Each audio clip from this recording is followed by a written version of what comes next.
To be, to become, to begin, where the river leans to the sea.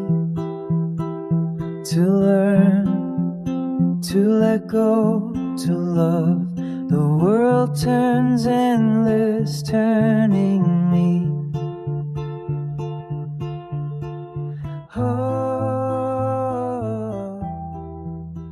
Everyone wants a village, but nobody wants to be a villager.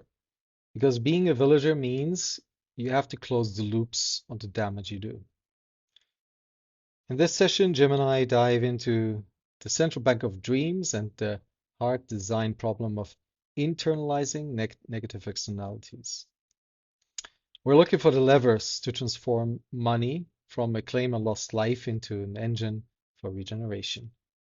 Enjoy. So let's put at the center today on the table and really poke at it the question, the explored but not really sufficiently defined question of what does the economy of Game B look like? And let's hit it off by giving ourselves a little definition of the playground. What do we think of as economy for the purpose of this conversation? Okay, yeah, basically, well, Game B will think about each of these elements differently. Both Game B and Game A economies approximately have the same shape, which we can think of as a cycle, which starts with production, then goes to consumption, to distribution, then goes to consumption, then goes to savings. What do we of the things that are created in the world in a given year? What is not consumed? Then investment, and then innovation. And innovation can be thought of as parallel to investment, essentially. And then it comes back to production. So, I would add one more element to the cycle, which is sourcing. Which is, in order to produce, you need to have some stuff that you need to source from somewhere. Source. Yeah, you could have sourcing. Sourcing. Where does that fit in the cycle? That fits as part of production. I would put it before production, really. Yeah, right before production, and investment certainly goes before sourcing. So yeah, that's reasonable. Though one could argue that all sourcing is production. But okay, we'll add that for today's discussion. Okay. Now the macro difference is that in Game A's vision, what it can see, it only sees that which is denominated in money. Right? For instance, it sees being healthy not as a thing, right? Yet going to the hospital, that's a thing because you have to pay a bill. At least somebody has to pay the bill. So that is signaling modality, right? So we have the circle and we have signaling across the circle to inform the elements. Okay. There's many agents in the system, right? And one of the big innovations of Game A was that it got away from the command and control economies historically, where the king or the local noble or even just the local princeling gave out monopolies, who could do what, very strong restrictions on innovation. One of the things that allowed Game A to take off and crush the world was considerably increased freedom in the area of the economy. And initially in England and the Netherlands, you combine it with finance, and you got lots of experimentation of what worked. And it turned out that method worked way better than the 10,000 years of command and control of the previous system. And many things were brought into being, but the problem was only those things that were brought into being were those that passed the monetary, the money on money return, a single dimensional measure. While in Game B, we think that, especially now that we have filled the planet, may not have mattered much when there were 600 million humans in 1700. But now with 8 billion and it's still growing slowly, the choices that we make at each point in that cycle have many ramifications above the local satisfaction of need or profit return. Mhm. Okay, so it seems to me that it is worth not only looking at each point in that circle that you described and fleshing out the difference between how game B thinks about this versus game A, but also the signaling modality, because it appears that one core strength of game A is its signaling modality, but it's also at the same time its weakness. Exactly. It was what allowed game A to break through and conquer all the other systems. It was one of three things that allowed it to do so. But it has no brakes. It's the system that has no brakes. In fact, the way our final version of game A, based on fractional reserve banking and central banker control, requires exponential growth or it will die. And we've seen it in its fluttering phase in 2008. We're probably going to see it again soon. A crisis of finance that's going to show the lack of robustness of this single dimensional signaling modality that requires exponential growth. All right, so where in the cycle should we start? What's a good point to attack this? Probably production is to my mind, or we could start with sourcing. Yeah, so let's go with sourcing. That actually is easier in some ways to explain multiple signaling modalities. The story I often tell is the story of a bioregion that wants to manage its fisheries, right? And I use a specific example, which is bluefish, which is a common variety of fish off the coast of Virginia where I live. It reproduces at a pretty high rate, but you can overfish it. It's been overfished before. Further, it's not a fish that everybody likes. It's a strong, oily fish. And if you like fishy fish, it's one of your favorites. But if you don't, you don't. So it's not something everybody wants. And so our model on the bluefish coin, as we call it, story is that this bioregion, which has set itself up as a membrane of membranes, has hired some wildlife biologists to assess what the sustainable harvest of bluefish from our coastal waters is. And they come back with, let's say, 10 million pounds a year. And so 10 million pounds of sourcing tokens are issued per capita to the people of the region. Well, actually, the first 10 million tokens, special tokens, are given to the fishermen. And when the 10 million tokens are up, that the catch for the year is over. So as long as you have a token, you can catch a pound of fish, and fishermen can trade them amongst themselves. Those who prefer to fish for tuna or for flounder or whatever will swap back and forth. And the swapping sounds at first onerous, but one thing we can automate today is trading systems.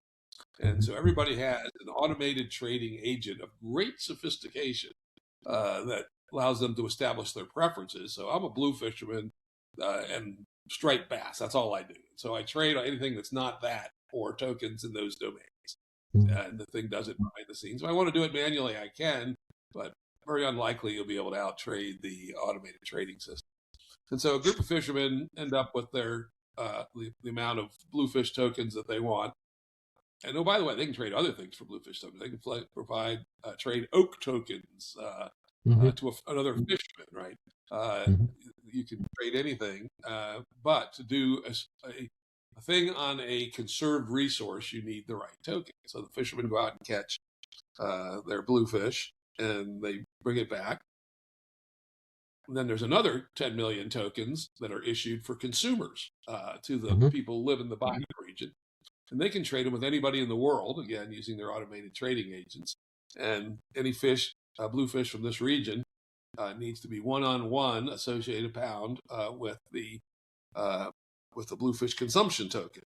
And again, many people don't like bluefish, so they just mark down, no bluefish for me, and it gets traded for other stuff automatically behind the scenes. Those people who do want Bluefish have Bluefish tokens in their digital wallet. Go to the store, buy 5 pounds of Bluefish, pay $5, let's say, and buy Bluefish tokens. So in this way, we have a second modality of signaling, not just one, that allows market type forces, because the market is one of the great inventions of human beings. It came long before game A. There's been markets as far back as we know in the life of the village where A and B trade for things. So game B does not want to get rid of markets, but it wants to make markets smarter and to make them consider far more things. And so there's a simple example of both sourcing, production, and distribution is applied in it, and consumption. And let's expand on that. Now, we stay in Virginia, but I want to have red snapper or salmon. So how do I get that in the sourcing context?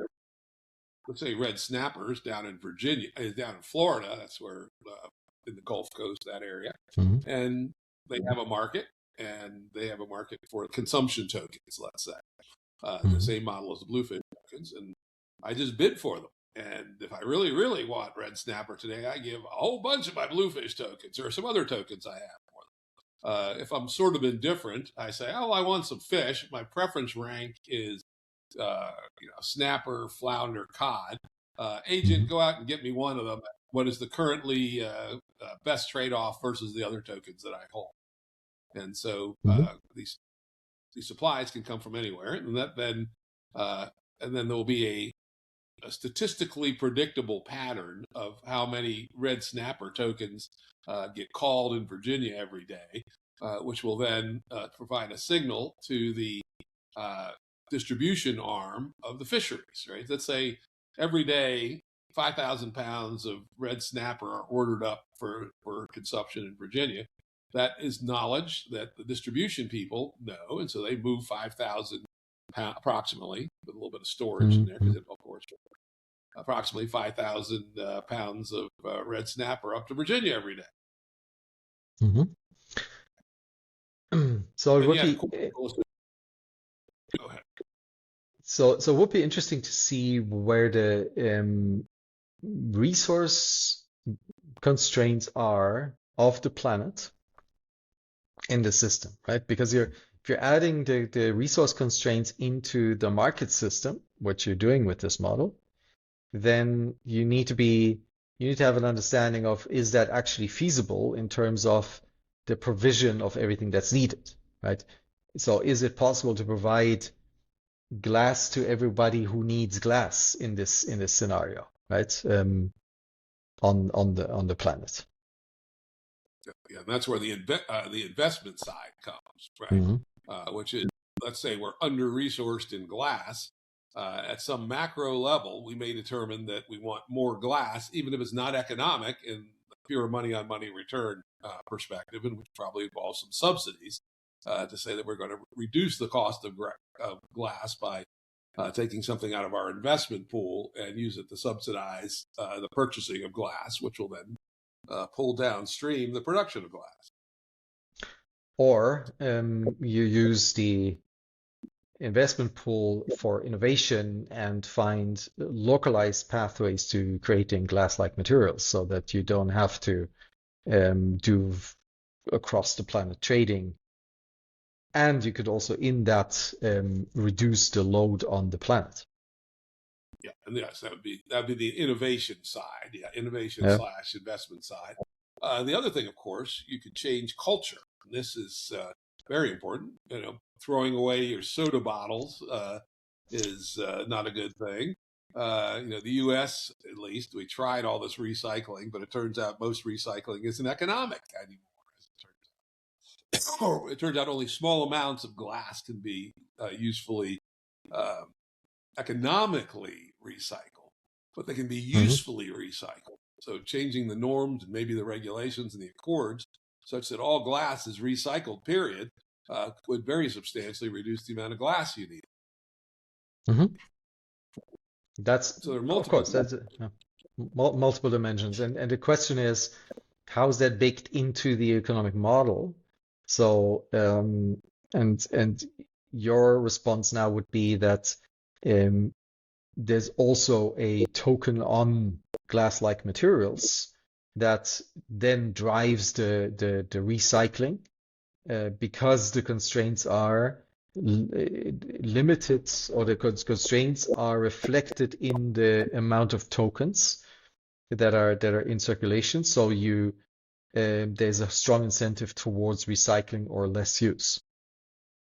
That would be a economic only now, but it may turn out you may have to go further and have an accord, which is the Mm, equivalent of legislation, more or less, which mm, says mm, thou shalt recycle glass. That is a moral mm, commitment of our community that to throw your glass away, even if it's economically reasonable to do so, because glass is heavy and it's very marginal economically to recycle. Low value and heavy, not a good combination, as it turns out.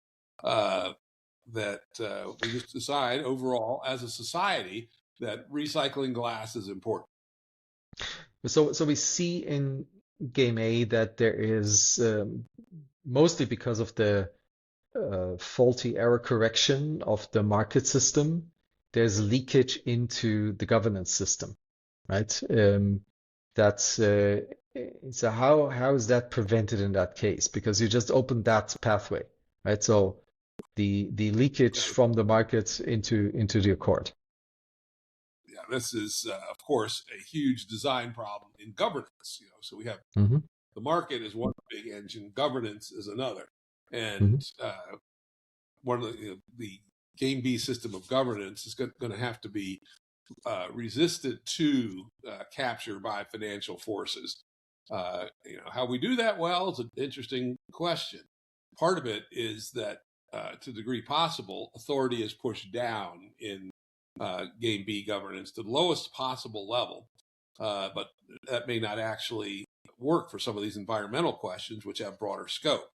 And I don't have an answer off the top of my head today on that one, but it's Hmm. clearly a design issue on governance, and you're right to point out that to the degree that the tokenized market-driven economy still exists, it will have incentives to bend the accords to things that are favorable in its direction.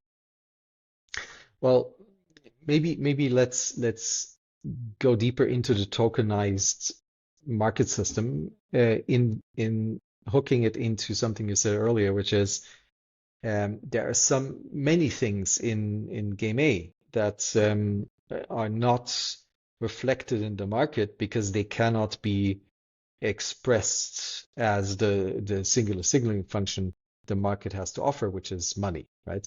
So any kind of service to community, to other people, to life, you mentioned shaman as an example, will not be reflected in that market. And the issue with that is that it's non-quantifiable usually, right? The amount of care you put into something is, or a person is not usually equal to the amount of time. So you cannot use time as a proxy to measure care. So, and care is a very subjective thing. So it's effectively, it's really hard to tokenize that. And but it Yeah, must play a role, right? yeah, So how do we factor yeah, that in? yeah. I would not tokenize things like that. The things down at the Hmm. local, very important. Tokenization, its benefit is to allow people to operate uh, together who don't know each other or have any trust indicator between them, right?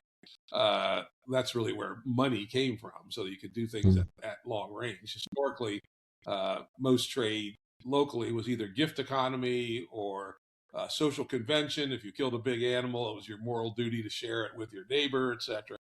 I would say the same is likely to be true for much of the care economy. So, for instance, let's say we have a community at the Dunbar number, our little Hmm. classic model.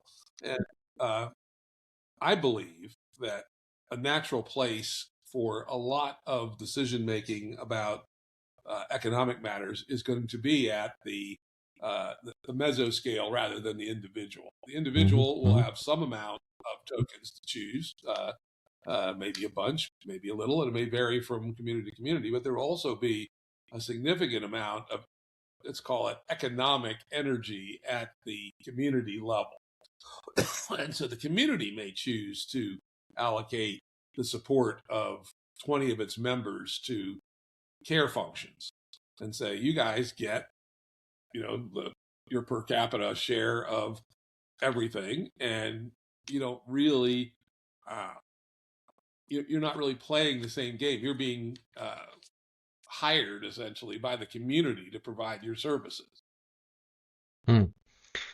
I want to invoke my mentor in all things money, Bernard Lietaer, and I think you might have heard me tell the story before, where he was invited by the Belgian government to help sort out an issue in the city of Ghent.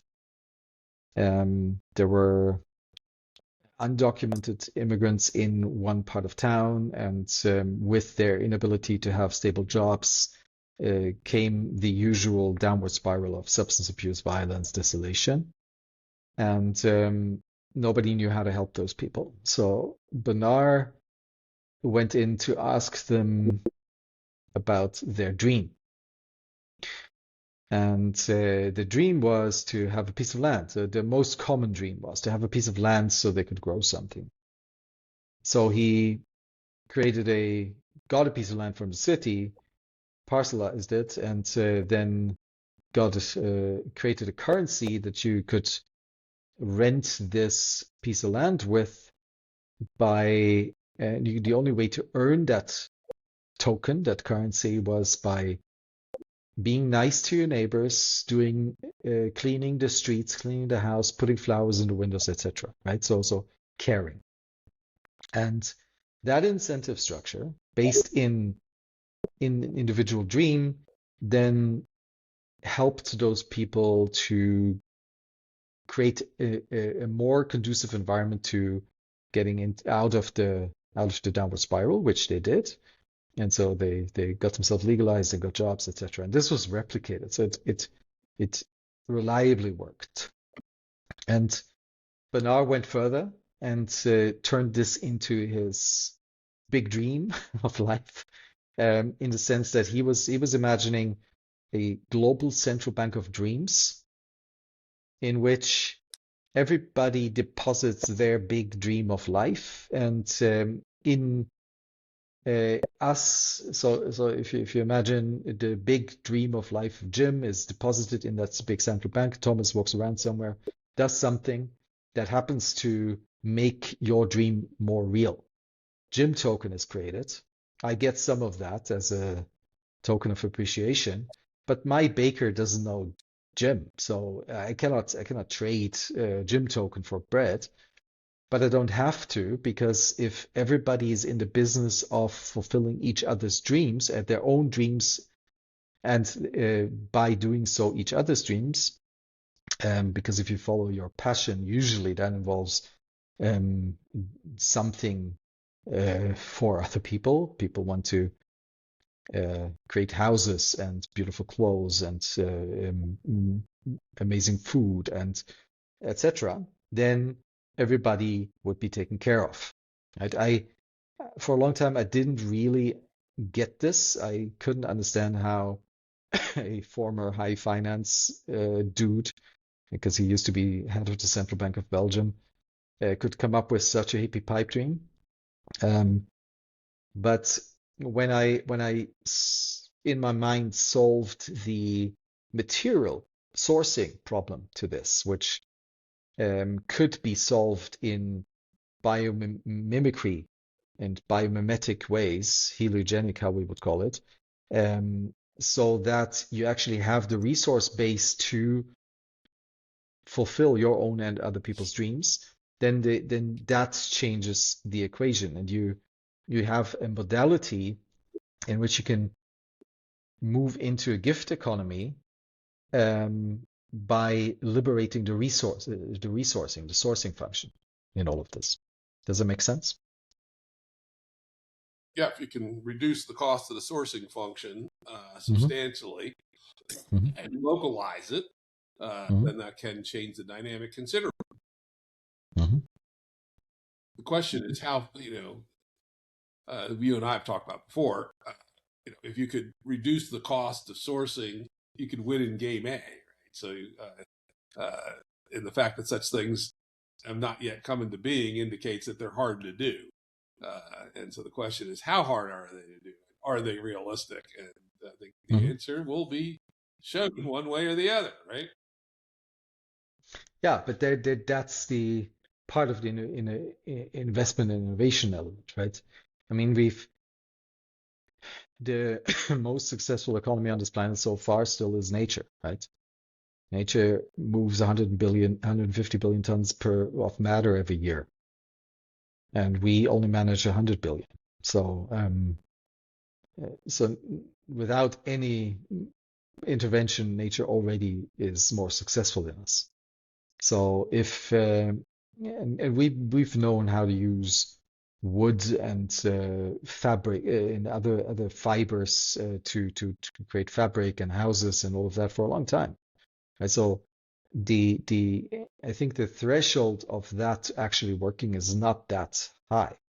Right? There's a high probability for satisfying a large portion of the material input for a localized economy with natural pathways.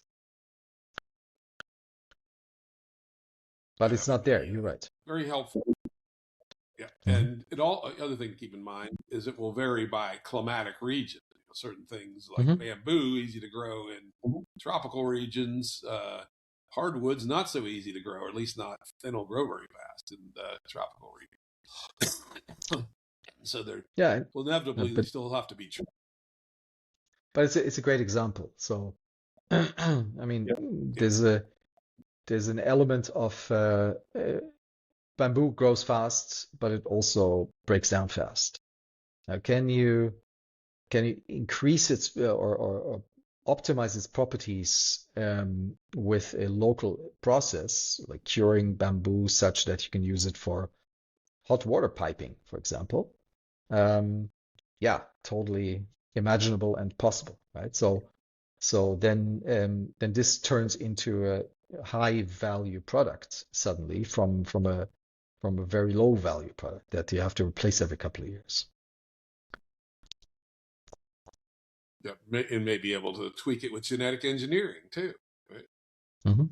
Or at least a breeding program to have it closer to the need of what you're trying to do. I will say that a ethos of Game B, not necessarily in economics, but an ethos that we believe is useful and important, is to increase the amount of local production for a bunch of reasons, particularly resilience, right? We are very dependent on an extremely thin network. Half the people on Earth are dependent on the grain being produced in the United States, Brazil, Argentina, Russia, and the Ukraine, basically. And should something happen to those crops, many, many billions of people are going to starve, or at least hundreds of millions are going to starve. And an ethos of producing at least enough food to survive locally would be a very powerful thing. And even though it may not be economic, in Game A terms, these giant industrialized farms, man, they produce some crazy yields with tremendous applications of chemicals and diesel tractors and highly optimized, genetically engineered, variants, etc. And so one will have to choose, at least when it's still embedded in Game A, to be less efficient, quote unquote, by choosing to source resources locally. And that comes from the ethos, right? The culture. We don't have to do the bad thing. But it might be more than ethos, because if you follow the example of nutrition, and you imagine being actually directly involved in the sourcing of that, which we know gives satisfaction deep satisfaction on a biophysical level, right?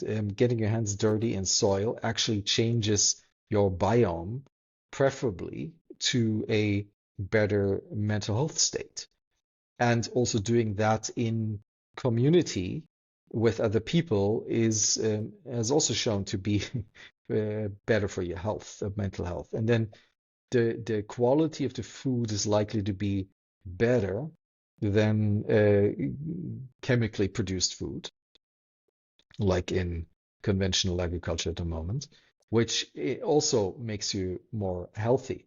All things that are not priced into the game A optimization, right? And the question is, does it need to be reflected in signals at all? Because once you know this, once you've experienced this to be true, as a human being, you are able to integrate all of that complexity into a sense of this is better for me, so I'm going to do it. So I don't need additional incentive structures around me to do this because I already feel that it's better. And I'm struggling with That's good. how to integrate that. Yeah. Go ahead. Go ahead. Yeah, and interesting. Yeah, that's an interesting point as we're sort of thinking this through. 2 points. One is the idea of carving things out from signaling modalities entirely is interesting, right?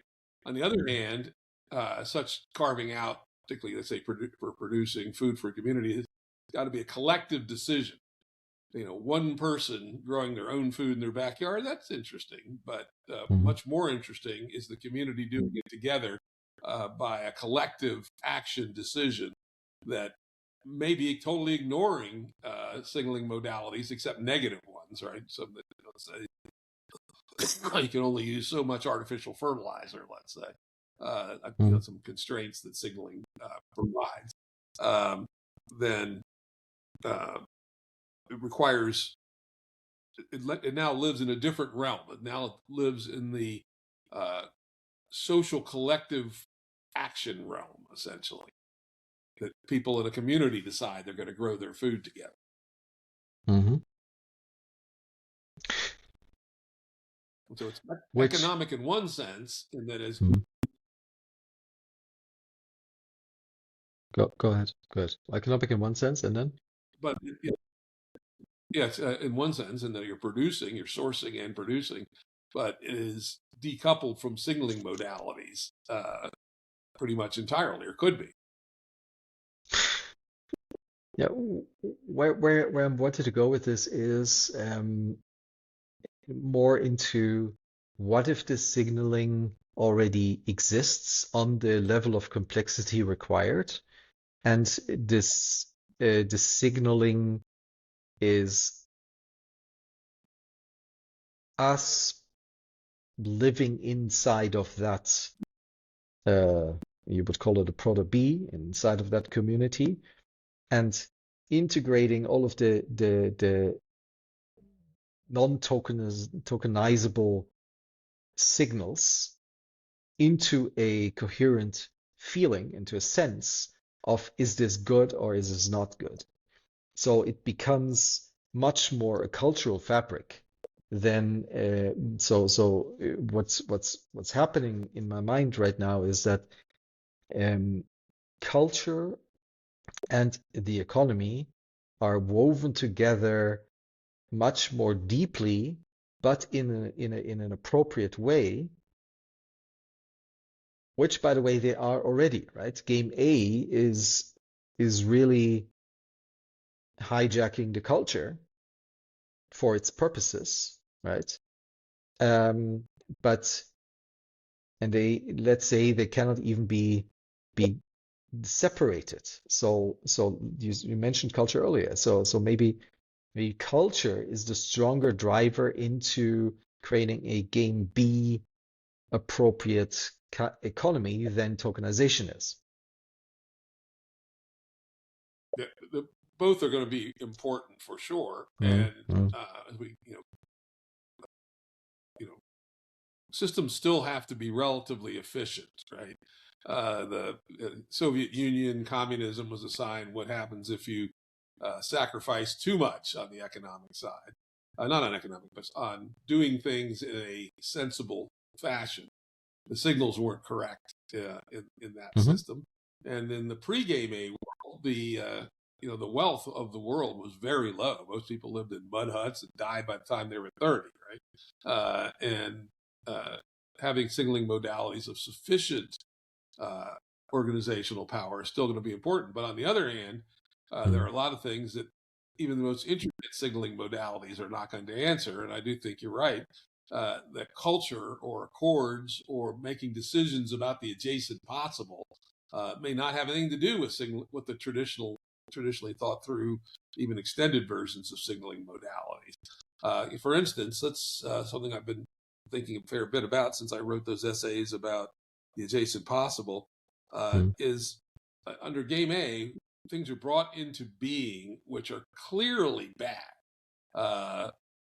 for, at least I would say clearly bad. Sports gambling apps are currently the plague of young men in America, right? They've only been legalized for a couple of years. And how did that decision get made that we would have sports gambling apps? The answer was somebody corrupted some state legislatures, right? Some money guys. They got legislation in a couple of states passed. They built their apps. They were really successful. That provided an example to other people who got lobbying in many other states to be legalized. And over a period of about 6 or 7 years, something like half the country now has legalized sports gambling apps, and they're ridiculously profitable. And yet they are, impoverishing and just kind of capturing the brains in a bad way of 25-year-old working class men, and not just working class men, all kinds of men. So that bridge of the adjacent possible is one area where culture, or even something stronger than culture, ethos, comes into play. But it's not entirely clear how you implement that. You don't want a centralized decider of what comes into existence, or at least it needs to have a strong constituent process, so that there really is a sense of the culture, what is appropriate to bring into being. TikTok, I would say, is another example that basically just sucks up all the unused attention of people into the most banal stuff imaginable. And yet it's clearly very addictive, brilliantly designed as a long-term professional designer of online products. The instant I saw it, I said, this is the most brilliant of all products so far, and also the most evil. This is like just exactly how you suck the attention of people in unlimited quantity, essentially. But I think that's a good example of how ethos and tokenization is interconnected, right? Because the reason why this is happening is money on money return, essentially, right? The competition over participating in that game of scarce money supply, it leads to disformed ethos, right? An ethos that is not really aligned with what would probably naturally emerge in a environment where people along the Dunbar scale live in nature and in a self-supporting way 100%. So if we imagine a place like that, like a little paradise where people can live in that kind of environment and actually feed themselves and house themselves and clothe themselves, so in a way that they feel they're thriving, then that's a different kind of ethos would emerge out of that. So to me, the mistake of token design comes first, and ethos grows out of that. So if and vice versa, though, the ethos to inform. I think their cycle. The ethos, let's say the proto ethos, has to drive the token design, and then the token design has to upregulate the ethos. Yeah, of course. But so the our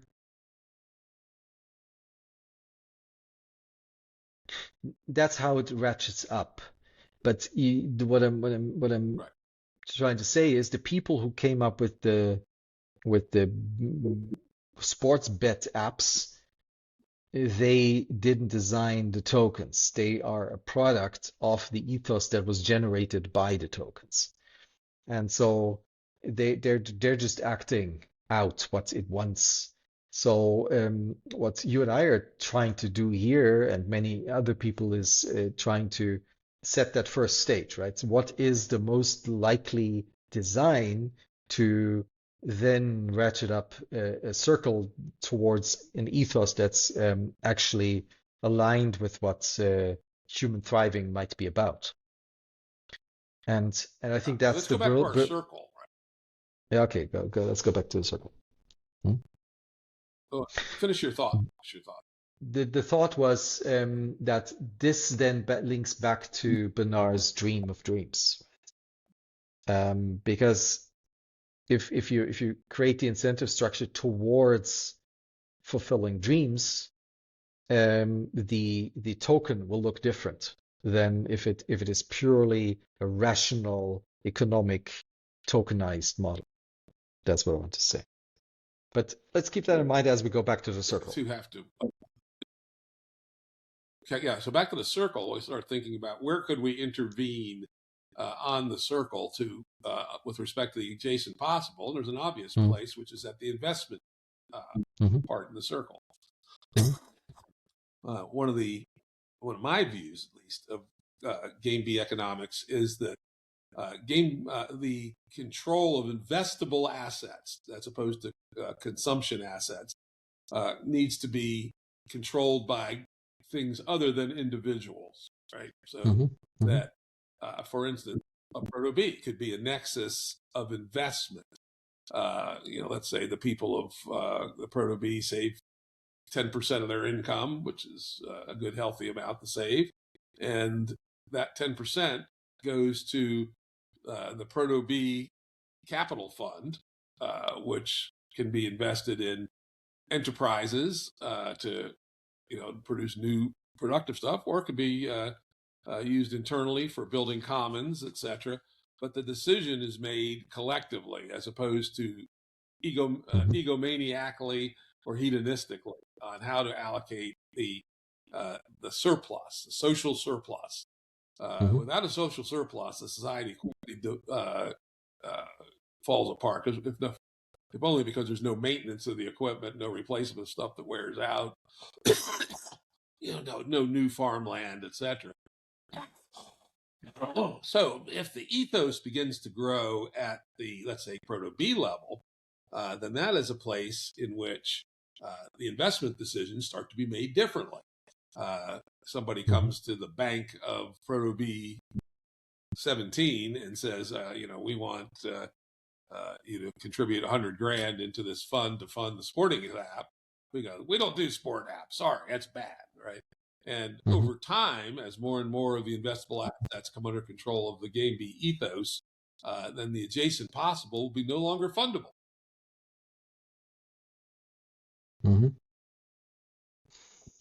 And so this is a mature. This feels to me very much like the cooperative model.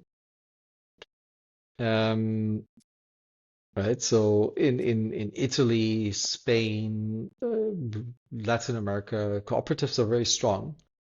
And where do you draw the distinction between the game B economy and a cooperative? Because it's quite possible that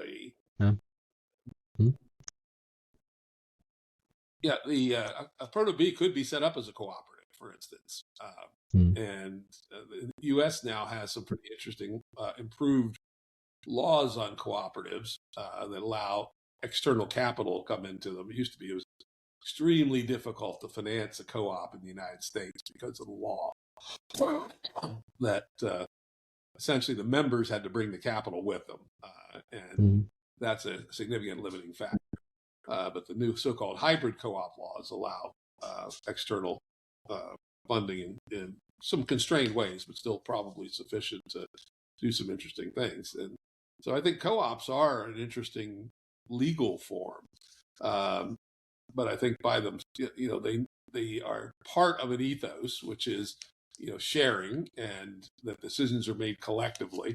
Because at least in the U.S., one of the hard rules of co-ops is that every member has exactly one vote, which is kind of interesting in the decisions of the co-op. So it's a potential form, but I would say not the only form that might work.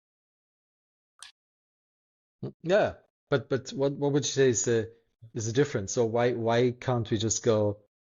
Why do we engage in the complex conversation around what is game B and what is a proto B and what is a B economy?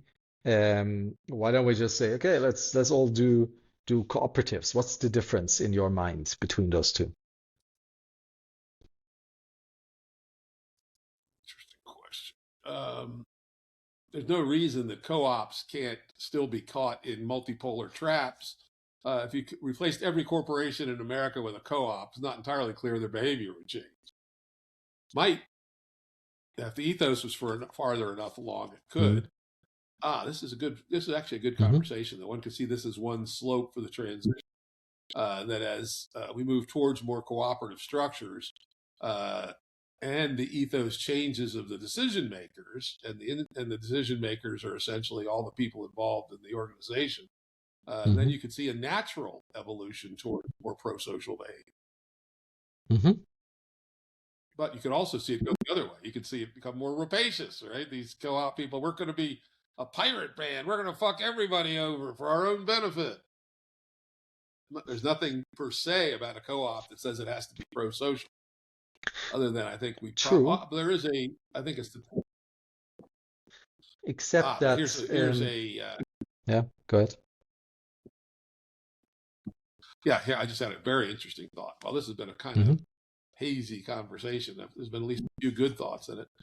One of which is co-ops probably help mitigate the sociopath problem.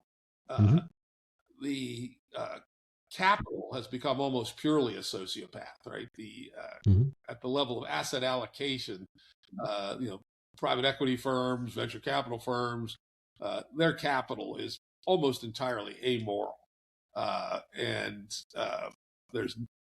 that is a major gauge on what the adjacent possible becomes. If new companies were co-ops, they may not fall under the second part of this is that the people who tend to lead companies are disproportionately sociopaths. Not all of them, but maybe 10%. And then, as we know, the problem of the multipolar trap that forces other people into following those behaviors. If the co-op was a form of immune system against sociopathic capture, that alone would help a lot.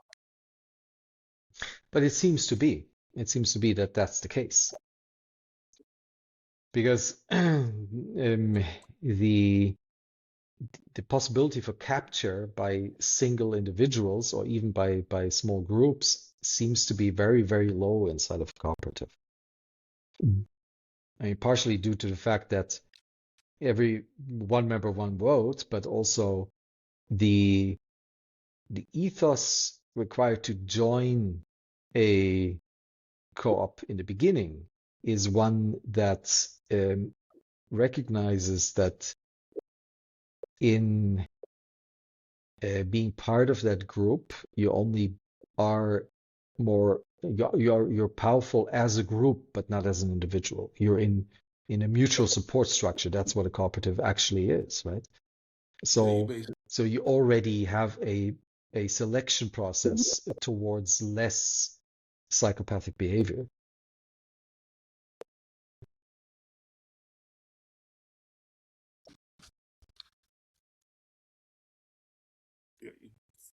don't know if you've frozen up there or I'm back. your sound has dropped off or what.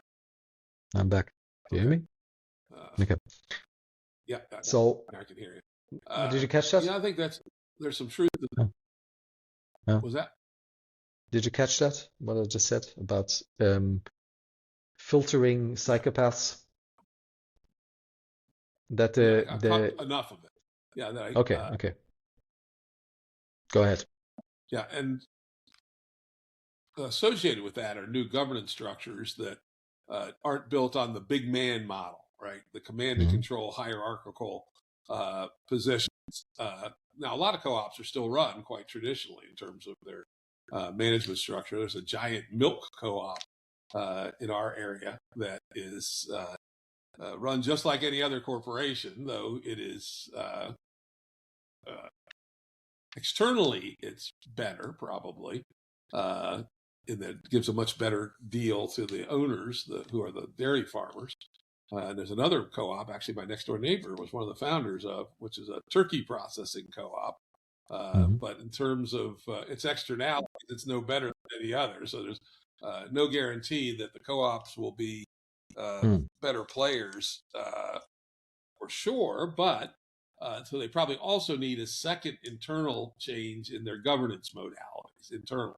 How they decide. A lot of them are just copied the game A methods because they work, right? They're relatively efficient. And so developing a way like sociocracy, something like that, to have more group-oriented decision nodes throughout the organization might also be important in producing the ethos that we need to, reduce the exploitation game. So what I just heard was that one core element in game B economics is internalizing negative externalities or pricing them in. And one modality could be the multi-token system, but that is the core differentiator between game B economics and the cooperative. That a cooperative can still externalize as a whole, but in game B economics, negative externalization should not be possible.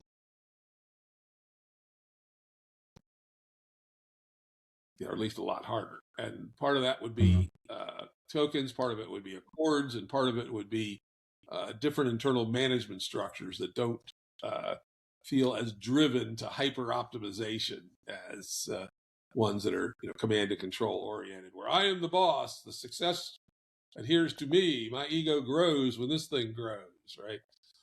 Instead, it's a committee of people who are managing the company, and committees all the way down essentially might well produce a different ethos. It's a combination of ethos, signaling modalities. I'm going to write this down: signaling modalities, ethos, and governance structures. And that sort of includes co-ops at two levels. One, co-ops are probably better than the alternatives, but even co-ops need to have day-to-day management structures which are more conducive to game B aims for the economy. But they don't include the only implicitly and only to a certain extent include the internalization of negative externalities. And I think that's a crucial element in game B. So the question is, what other modalities beyond ethos and managing the commons through additional token systems could there be for a game B economy to internalize negative externalities? I think that's an important question. That is always an important question. Signaling modalities provide a significant opportunity. Ethos provides another. Maybe ethos is enough if ethos reaches a level of strength. Let's use the sports gambling analogy. What would prevent a company that discovered the opportunity from executing on it. Actually, that may not be a good example because it turned out they had to hack the legislature to get it to get. I wonder if Steve Jobs would have gone through with creating the iPhone and iPad if his children were forced to use them. So I think it's real life connection to the negative externalities you're creating. You have to eat the dog food you're creating, right? Basically. So if what could a loop look like in the game in the sports bet situation where the makers of that app would have to um, would be exposed to the negative externalities directly, right?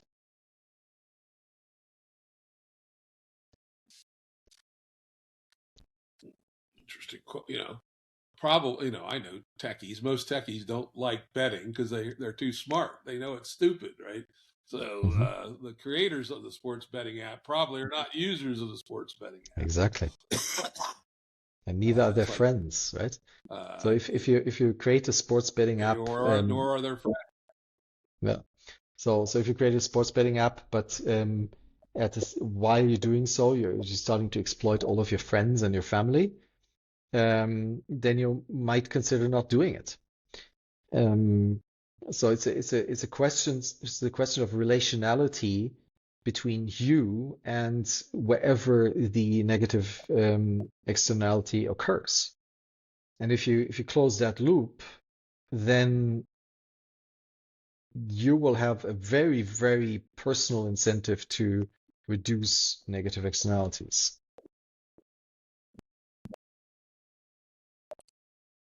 As we point out, the sports gambling case, that may be very difficult, right? Because the externalities may be far away from you. In fact, that's probably human nature, right? To fuck up somebody else's place, not your own place.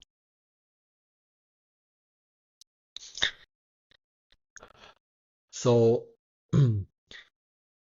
maybe since we're relying on complex integration of various token systems, could there be something like a radius token, something like that makes a product less interesting depending on the distance between the producer and the user?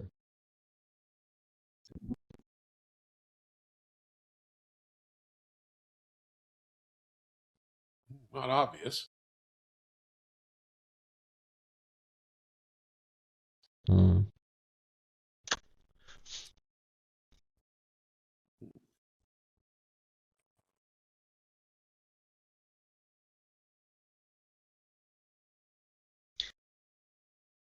Okay.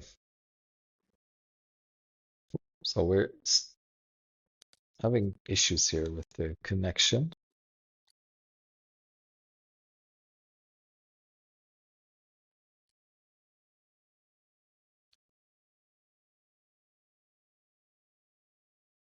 You're back. You were Hello, gone. hello. Yeah, we're having connection issues today. You're here. Yeah, I much hear worse you than now. usual.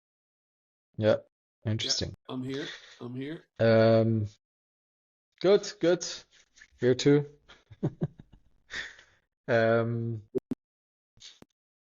Okay. Yeah, this conversation has showed how far we are from any coherent thinking about game v economics, but it's good raw material. Yeah. So let's have a look at the circle again and see whether there's something useful to address still for the scope of this conversation, or whether we're in a place where we could wrap it for today's conversation, because you said it's kind of hazy, and it is, but we knew that it's an exploration.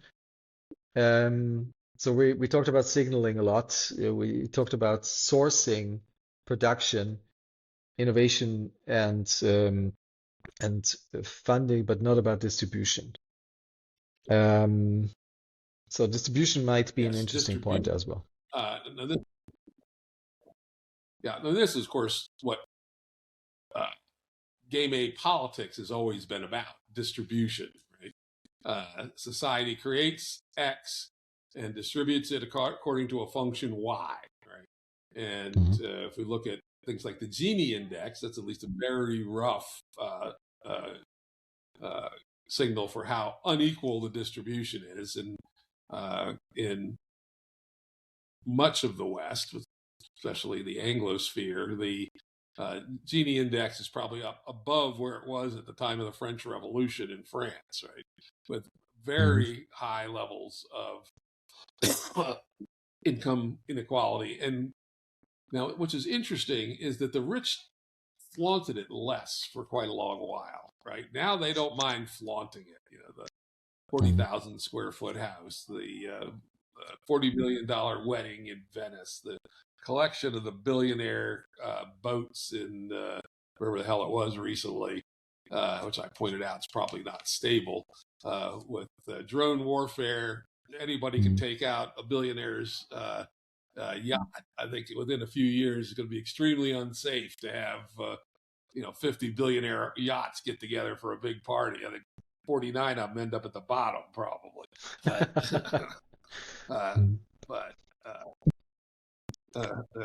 Very, a waterborne drone. You can build one for $25,000. It'll sink a billionaire's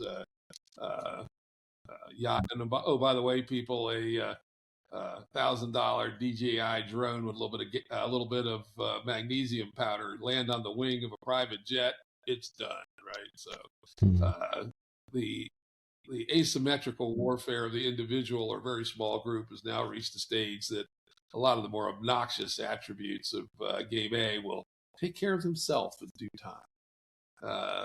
Let's see. So where are we going? So anyway, that was a little side rant about distribution. My vision of game B distribution is to be far more egalitarian. And if we study the kibbutz, it's a very interesting history of the kibbutz. Initially, the kibbutzes were all formed with what's called the common purse, where all the money that everybody made, no matter what they did, even if it was an inheritance, went into the treasury of the kibbutz, and everybody was provisioned by the kibbutz. And in fact, in the original kibbutzes, even the underwear was owned in common. It came out of the laundry, the kibbutz laundry. You got somebody, random person's underpants back. Of course, people rebelled about that pretty quickly. And many kibbutzes to this day still have shared dining, housing that's very similar, etc. But some of them have changed into a little bit less egalitarian, and most of them started giving a personal stipend out to everybody. But it was the same. The person that was the lawyer got the same personal stipend as the person that worked in the laundry. And whether that radical egalitarianism is totally consistent with human nature, I'm not entirely sure, but something grossly less steep than what we currently have, I think is hugely important to build the social solidarity and the ethos for game B. That defining oneself in terms of what you own and what you can spend is really close to the core of the rottenness of game A.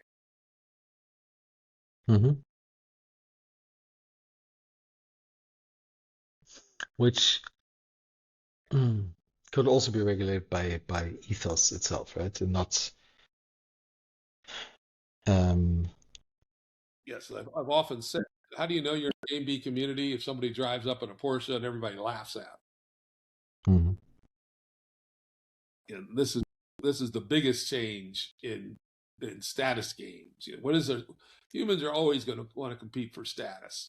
But what is the nature of our status games? If our status games are how much we contribute to our community, what skills we have, what skills we can share, what skills we can teach, it's a very, very different world than what kind of shiny car and how big is my house kind of status games. So, and that would fall under the category of ethos, basically, and to a degree accords, if we actually want to make them enforceable.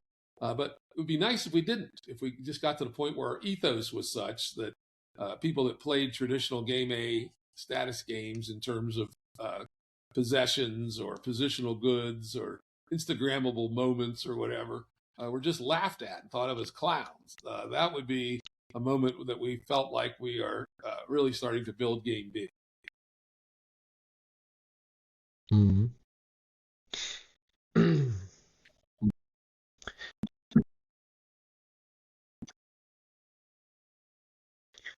To me, it seems that it might even go one step further, not laughing at them when they have a Porsche, but asking how one can help them to not have to need a Porsche anymore. And providing that as a service, right? Yeah, that Helping would be the people. culturally to do it. Yeah. Yeah. Yeah, give us your portion, which we'll sell, and then we will take you through a process where you laugh at yourself for having owned a Porsche. Mhm. Now, question for you. This, as I said, this has been the age-old question of politics. Actually, it goes way back before Game A. The late Roman Republic was torn apart partially by this question. Is it actually practical for humans to build relatively large-scale societies where everybody has about the same economic inputs? It's the age-old question, right? It's been tried both ways, and there's some evidence. But what do you think? Well, I think it's a question of the sourcing, because so if you have a certain stability on the material security layer, then I think it becomes possible to thrive in that egalitarian modality. And I see this both in my own life, so the balance between trying to own just enough so that I can feel security for my family, but being in relationship with the community around us, trying to be in balance with this becomes easier at the point at which I feel that security for the family. So I don't need to up to the point where I could say that if I knew reliably that the level of security for my family would be provided by the community, I wouldn't have to own what I own. So, because the only reason I need to own it is that security level, and that is easier in climatic regions that are more conducive to life, right? So, the other example that I've seen firsthand is Oroville, right? Oroville is in many parts a shit show, and a mirror image of the global Molochian shit show. But I've also seen that, at least among the young people that I know who live there, they seriously don't regard ownership or property as anything that is desirable at all. And there is no issue in providing. For example, I have a real world case in which one guy he worked hard to buy a motorbike. And this is really cool motorbike, but he regards this as a commons for everybody. Seriously, right? And so he gets to use it, but he doesn't see it as his property. Everybody else can also use it when they need it. And I think this in part has to do with the sense of the ease at which your basic livelihood can be secured or not. Right? In tropical environments, this is much more easy. So that moves back to the sourcing. If sourcing becomes equally easy, and therefore also security becomes equally easy in any bioregion, then I think everything we're talking about here becomes feasible, much more feasible at least.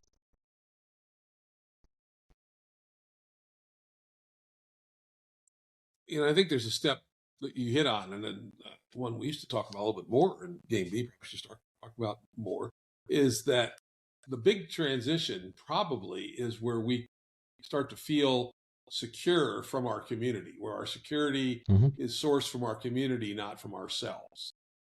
That may be the real first demark that we're building at Game B ethos. In kibbutz, a person who lives in a kibbutz that's been around for 100 years is secure. They're not going to throw you out unless you commit a crime or something like that. If you become sick, they take care of you. You basically, especially the shared purse kibbutzes, which is about 20% of the original kibbutzes, even your economic status won't change if you get sick or get injured or go insane or something. And that is probably a quite powerful phase change in human being and well-being, to have to be able to give up the personal responsibility for your security for you and your family.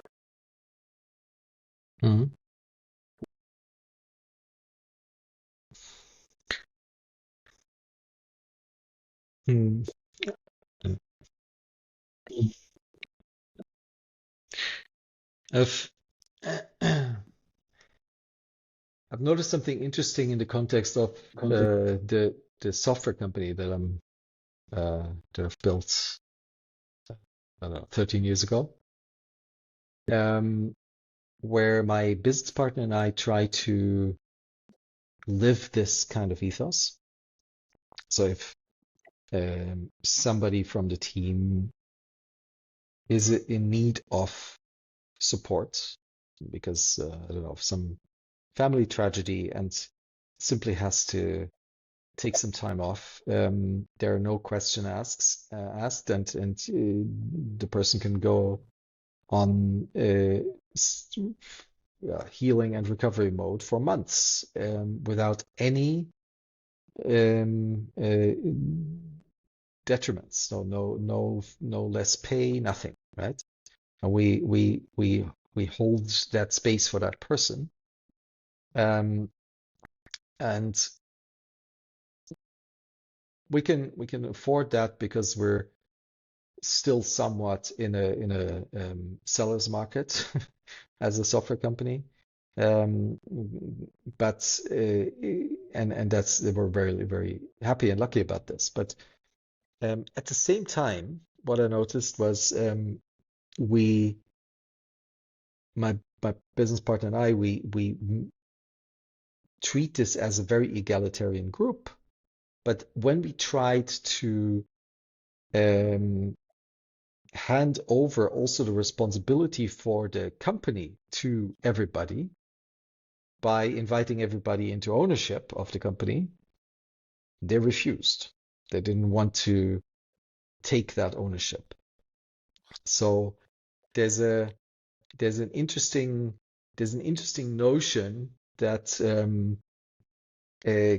also needs to be solved in that everybody wants a village, but nobody wants to be a villager, right? Because being a villager also comes with responsibility.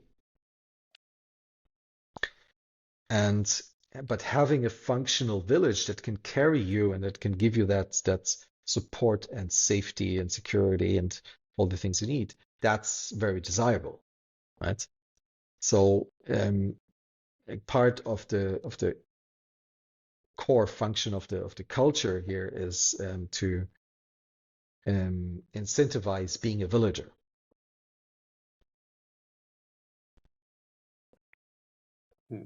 That's interesting. It's interesting. Wonder if to what degree Game A has programmed people to just take and not have any real responsibility to give back. Mm. You give back in monetized work, which you may be very cynical about, right? You just go and do your job for 8 hours, and then that's that. Have no real commitment to your work other than not getting fired, basically. And there may be a lot of people that have been programmed into that by Game A over the years, particularly late stage Game A, where work has become very disconnected into piece parts, etc. Mm-hmm. Mm-hmm. Well, that's a deprogramming question, right? And the Yeah. part of that part of that is something that I'd really love to also explore in a separate conversation, which is something I noticed several times myself, and I heard it from Jordan in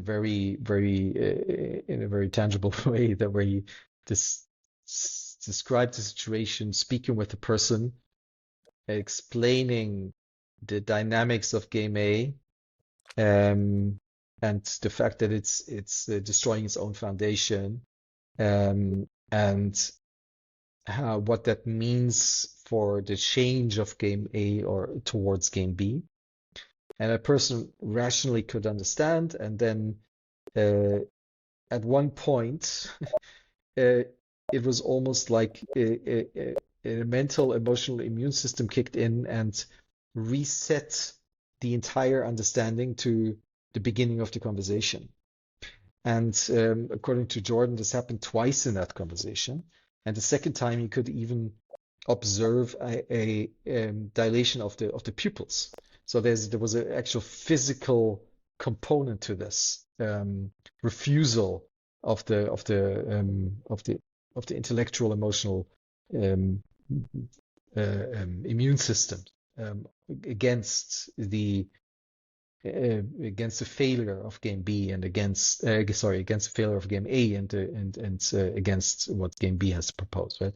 So that and the question is what are the ways people can actually step out of that, and how can people be actively supported in beginning to see that problem, right? I think that's a worthy topic for another conversation. Yeah, that one I think I can speak up a little bit more cogently. This has been an interesting conversation. Shows how much work there is to do yet on. Yeah.